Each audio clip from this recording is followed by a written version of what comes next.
इसी तरह वक्फ बोर्ड की जहां तक बात है, उसको भी काफी वेग रखा था स्टैचूट में, तो उसको भी लिमिट कर दिया गया है कि 3 से ज्यादा नॉन मुस्लिम नहीं हो सकते। जो 3 और मेन इश्यूज थे जिस पर यह कहा गया था कि चीफ एग्जीक्यूटिव ऑफिसर जो होते हैं सेक्शन 23 में, जो पहले मुस्लिम होते थे, उसके बारे में काफी बहस की गई थी।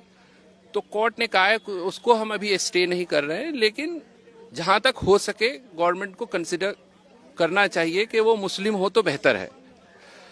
बाकी जो कोर इश्यूज थे उसमें ये था कि कलेक्टर का जो पावर था 3C में प्रोवाइजो जोड़कर कि जब तक वो प्रॉपर्टी डिसाइड नहीं हो जाती तब तक वो वक्फ नहीं मानी जाएगी और रेवेन्यू रिकॉर्ड में उसकी एंट्री नॉन वक्फ कर दी जाएगी, उसको कोर्ट ने क्लियरली स्टे कर दिया है। तो वो एक बहुत अच्छा ऑर्डर है वक्फ के प्रोटेक्शन के लिए, ये एक बहुत लैंडमार्क ऑर्डर है। तीसरी बात उसके बाद जो थी कि वक्फ बाय यूजर के जो अनरजिस्टर्ड वक्फ बाय यूजर है वो एक्ट के तहत प्रोटेक्टेड नहीं था।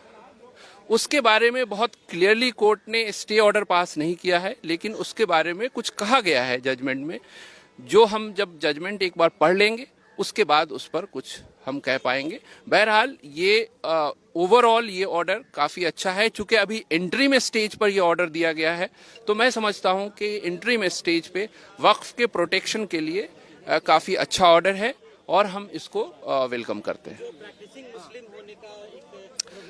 उसको भी स्टे कर दिया गया है। जो जो जो सेक्शन 3R के तहत ये कहा गया था कि 5 साल का एक प्रैक्टिसिंग मुस्लिम ही वक्फ कर सकता है, उसको भी कोर्ट ने स्पेसिफिकली स्टे कर दिया है। इसी तरह वक्फ बोर्ड की जहां तक बात है, उसको भी काफी वेग रखा था स्टैचूट में, तो उसको भी लिमिट कर दिया गया है कि 3 से ज्यादा नॉन मुस्लिम नहीं हो सकते।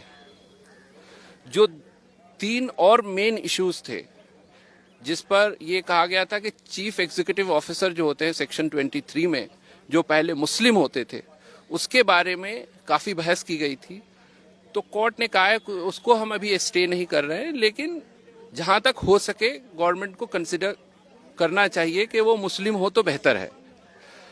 बाकी जो कोर इश्यूज थे उसमें यह था कि कलेक्टर का जो पावर था 3C में प्रोवाइजो जोड़कर कि जब तक वो प्रॉपर्टी डिसाइड नहीं हो जाती तब तक वो वक्फ नहीं मानी जाएगी और रेवेन्यू रिकॉर्ड में उसकी एंट्री नॉन वक्फ कर दी जाएगी, उसको कोर्ट ने क्लियरली स्टे कर दिया है।